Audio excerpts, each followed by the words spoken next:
So not only does Alberta actually have their own provincial police force, which is something that Danielle Smith just put in place because predominantly the RCMP looks over that entire jurisdiction, but it turns out that Alberta actually has an incredible budget, not a deficit, a surplus, which is kind of crazy given the fact that if they did separate, if and when, Alberta would be one of the richest countries in the entire world. And, well, we have the numbers to back it up, or at least Alberta has the numbers to back it up. So we're going to be taking a look at that. Also, Canada is under attack with these bomb threats at 6 major airports across Canada. That's kind of weird and being very swept under the rug by mainstream media. And then you got just the usual Trump trying to humiliate Canada and other countries by being the president. So yeah, lots to take a look at in this video, and I hope you stick around for the full thing. Welcome back to the channel. Welcome back to another video, everybody. Before we get into it, I do want to encourage everyone to hit the like button and subscribe if you haven't yet already. It does really help grow the channel. Without further ado, let's get right into it. Starting off with the Western Standard that says Alberta Prosperity Project, Alberta Prosperity Project releases Alberta independence budget. Billions in surplus, currency backed by gold, oil, and Bitcoin, which is absolutely crazy. So the APP on Thursday morning released a draft fiscal plan detailing how Alberta could structure itself in a independent nation. The plan projects a massive annual surplus, a new currency, and hundreds of billions in oil-fueled economic activity. The 45-page Value of Freedom document claims that an independent Alberta could retain up to $75 billion in federal tax revenues each year, with an estimated net fiscal gain of $44 to $47 billion after accounting for federal transfers currently returned to the province. And you can see right here, they actually have a chart that breaks down their money. I mean, look at this, $3 to $5 billion on national defense, 500 mil to 1 billion on international relations and diplomacy, 8 to 10 billion dollars in federal health programs, 2 to 3 in employment insurance, 3 to 6 in the Alberta pension plan or Canadian pension plan, border and customs. I mean, like, this is wild. Like, this is really, really cool. And you can see that, I mean, this is going to lead to a potential surplus, like a massive surplus in Alberta. So it just feels like this isn't really just online dungy talk or YouTube videos or a headline. It really feels like the Alberta Prosperity Project and Alberta Independence is truly something that can actually have the potential to go through. No one has yet to actually succeed. Quebec did try and they failed. Can Alberta pull it off, though? I'm just going to pass that question off to you. Do you think that Alberta can successfully and will successfully pull off the independence aspect of this? Let me know what you guys think down below. Next up, we're taking a look at this super weird story. I just happened to come across it early this morning, and I posted about it on my Twitter, and it's blown up, which is probably the wrong wording to use when talking about bombs at an airport. But I said on Twitter, or on X, sorry, Canada is under attack. Major airports have shut down due to bomb threats. Ottawa, Montreal, Winnipeg, Calgary, Edmonton, and Vancouver, all at the same time. Be careful today. And you can see, I mean, Canadian Retard Finder says another Kalistani retards running around with bombs, to which I replied, more retards for sure. Doubt we'll ever know their name or background unless, of course, they are white conservatives, which usually seems to be how things go. Like, you remember once upon a time, like a few months ago, right when Mark Carney became prime minister, how a dude got into a parliament building, like he just stole an access card, barricaded himself in, and like dog sniffers, bomb detectors, everything, the whole shebang. The SWAT team got deployed to that parliament building to see what the heck was going on, and then we just never found out anything else. Yeah, it's because he wasn't white, but hey, that's the world that we live in. Let's now actually take a look at the news pieces about this bomb threat. The threats impacted 6 airports: Ottawa, Montreal, Calgary, Edmonton, Winnipeg, and Vancouver. And while Toronto airports were not directly affected, delays across the country still hit flights coming into and out of the city. Canada's Air Traffic Control Service says the bomb threats led to evacuations of some facilities and complete ground stoppages, with flights into and out of all the impacted airports being delayed or canceled. While flights are now cleared to resume, the company says there will likely be residual delays. It comes on a busy travel day with the Calgary Stampede tomorrow boosting domestic trips, while the 4th of July sends thousands of Canadians stateside. Travelers are advised to check their flight status before heading to the airport. The investigation is now underway, involving local, national, and international authorities. There's no word on if any explosives were found or the origin of the threats. I'm Sophia Fav. Yeah, I mean, you can't say that that's not an attack. That's very clearly a coordinated attack. You have 6 major airports all simultaneously under these types of taking these precautions because of these threats. That's insane. That is absolutely insane, and there needs to be something that's done about this. Like, what should actually, I'm gonna pass the question off to you. What do you think the punishment should be for making those types of calls and those claims and those types of threats? Let me know down in the comments, but try to keep it clean or YouTube will automatically censor your comments. Next up, let's take a look at CBC's version of the story. Resuming following bomb threats affecting facilities at multiple airports. Let's turn to Mark Harkisol for the latest now. So, Mark, what more can you tell us? Juanita, yeah, we've heard from individual airports as well in the CBC newsroom here that things are ramping back up to speed, if they were ever off speed at all. We received reports, for instance, from an official at Trudeau Airport earlier today who said that this situation really didn't affect their airport operations. They didn't have a ton of delays. And if you look at the boards at the various airports affected across Canada this morning, there's not a ton of delays or cancellations to talk about, whether that's departures or arrivals. The scene you are looking at right now, though, is from Ottawa International Airport a little earlier this morning. This video sent back to us by a CBC News colleague who was waiting to catch a flight. When the situation first unfolded, there were significant delays at many airports. Some people had their flights delayed by up to an hour in some cases. The situation here is that there were bomb threats called in at these airports. We first got word of it from the Federal Aviation Authority in the United States, who listed ground stops at the airports in Montreal and Ottawa on their website. Those were shortly taken off, though, but we made some calls. It turns out that, Juanita, you mentioned NAV Canada, the Air Traffic Control Authority in the country. The threats were made specifically to their towers at these various airports, and we have a statement from them. They wrote to us saying, quote, "Early this morning, NAV Canada was made aware of bomb threats affecting facilities in Ottawa, Montreal, Edmonton, Winnipeg, Calgary, and Vancouver. Employees at impacted locations are safe, and a temporary ground stop has been implemented at the affected airports. We are collaborating with authorities to address the situation and ensure the safety of all personnel and passengers.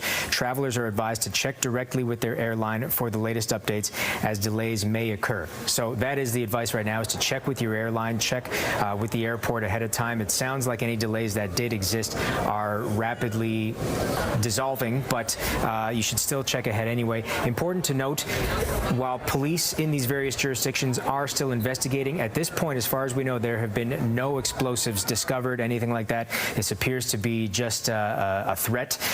Police forces that we talk to around Canada in these various cities are calling this simply a security issue at this point.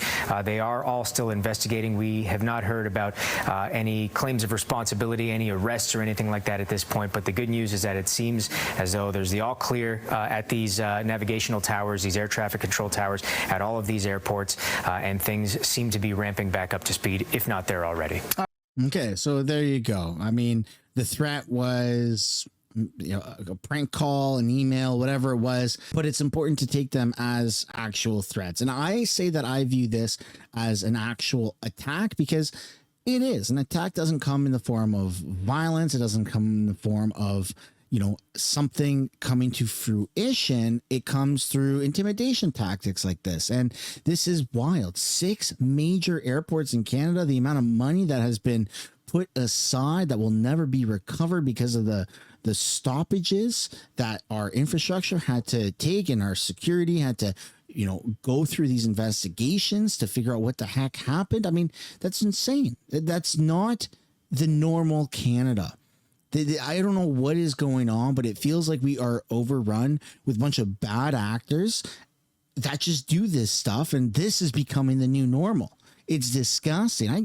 Do you remember the days where, you know, maybe you're older, so maybe it wasn't you, or maybe it was, I don't know, but your kids or whatever it is, or yourself personally, you guys would all get together in the middle of the street and play hockey or hop on your bicycles, and you would leave your bicycles all day on your front lawn and nobody would touch it. There would be there was no really big break-ins in community. If there was a bad actor in the community, neighbors would get together and be like, hey man, you got to cut that shit out. Like, really, you know, at the local barbecue, everyone would be like, hey man, what the hell are you doing? Stop doing that. Stop being an idiot, or you're going to freaking face everybody else in the neighborhood. Like, that sense of community doesn't exist anymore.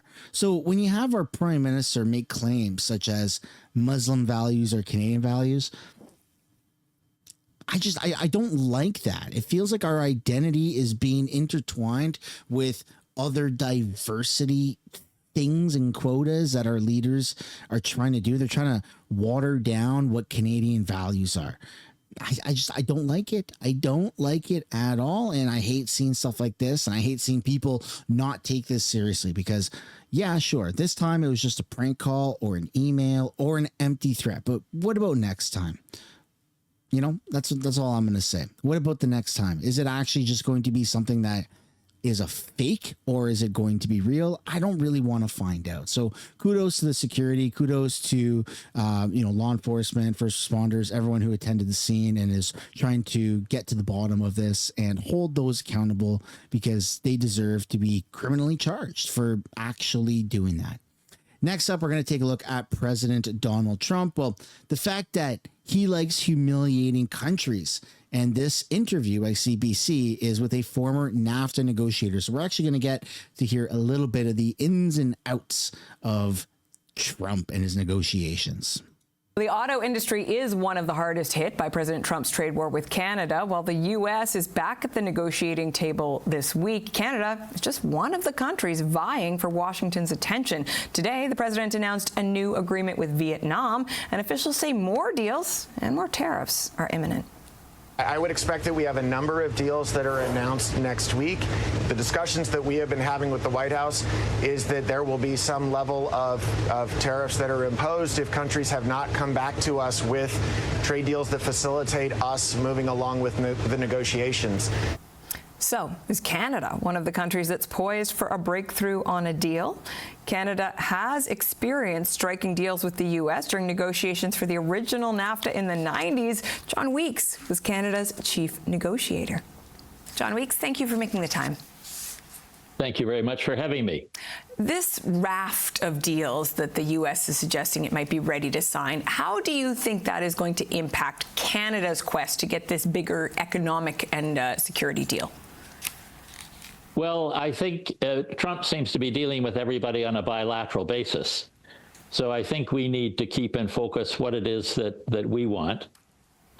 Clearly, the discussions that were initially agreed between the Prime Minister and the President were for the negotiation of a trade and security pact, which was a very broad vehicle in which you could imagine a lot of things the Americans might want. I think most of these other trade deals that Trump is talking about are basically just trade deals. Mm-hmm. So I think what is being looked at in the context of the Canadian situation is something broader.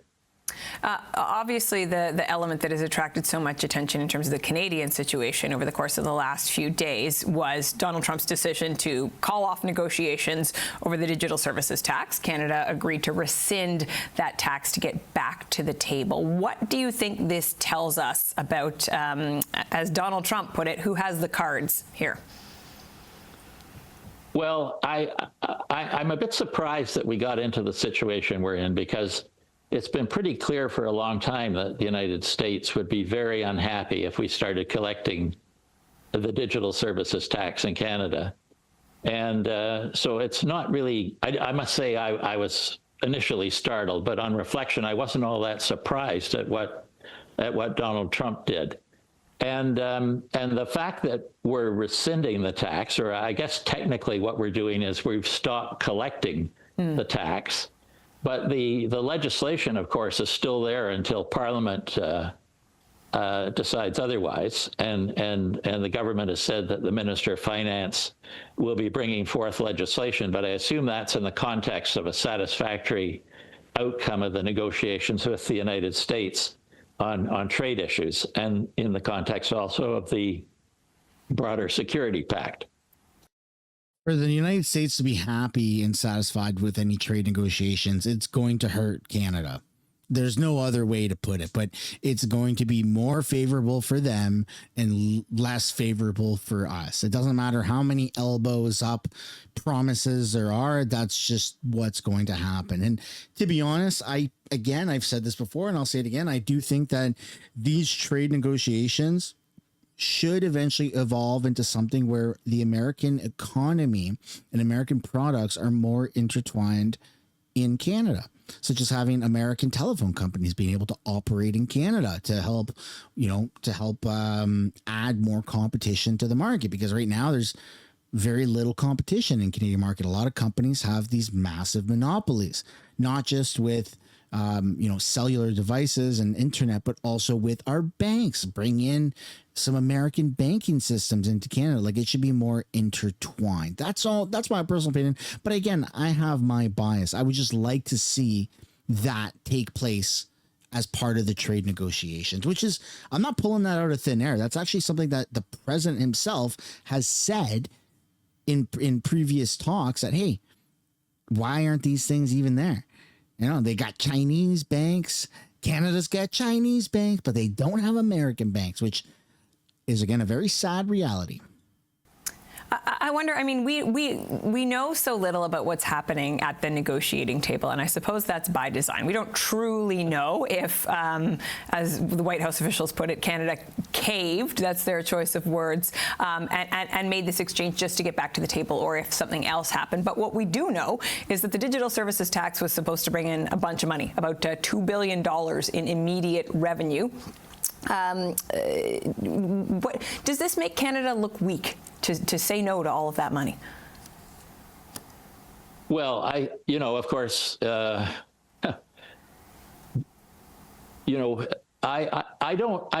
not sure that this affects the negotiations all that much. I think what happens here is the government looks like they've been caught off guard in a sort of domestic political sense. But from the point of view of negotiations with the United States, I think this is what Trump wanted. Of course, he likes to show that he's humiliating the countries he's negotiating with. Mm-hmm. So the fact that he's what's the word they say? Caved. Yeah. They're saying that the Canadians have caved. They've already sort of chalked one up. So in some ways that's perhaps a good sign. My goodness, that guy is so boring. I think that we can all agree that Donald Trump absolutely does enjoy, or at least it seems like one of his goals is to humiliate countries during trade negotiations. And to be honest, I can't exactly blame him. If I were an American, which I'm not, but if I were, and for those that are American can probably agree with this, there would be some sort of, a certain level of resentment towards the rest of the world, because America is getting the shit end of the stick. Everybody is trying to take from America without giving. And we're seeing that with Canadian trade. We're seeing that with our defense. Canada isn't producing or providing any sort of defense. We're not contributing to that aspect, yet we just happen to border America. So yay for us. We've been covered. Even though there hasn't really been a real big land invasion, at least. I mean, there's been definitely threats to, our not our sovereignty, but to our nation, like security threats. But there hasn't been a land invasion. We haven't looked up and seen Russian parachutes flying down to the point where, hey, we got to deploy the troops and fight on our own soil. That hasn't really happened yet. But if it ever would, again, America is there to basically bail us out. At least that's what we are kind of expecting. And so that is not a good relationship. That's very toxic. And I could see why President Trump is really trying to continuously humiliate Mark Carney. And I can't blame them for it, but that's my opinion, folks. I would absolutely love to know yours. Let me know down in the comments. Do you guys think that Trump is going to negotiate a better deal for America, which is going to result in a worse deal for America, or maybe some sort of variation that I just haven't really thought of? I look forward to reading your guys' comments down below. And that is the end of the video. So if you haven't yet already, I'd really like to encourage you guys to hit the like button and subscribe. It's free to do, and it does really help grow the channel, and it helps push it out further so more people can see. And I'll see you in another video. Bye for now.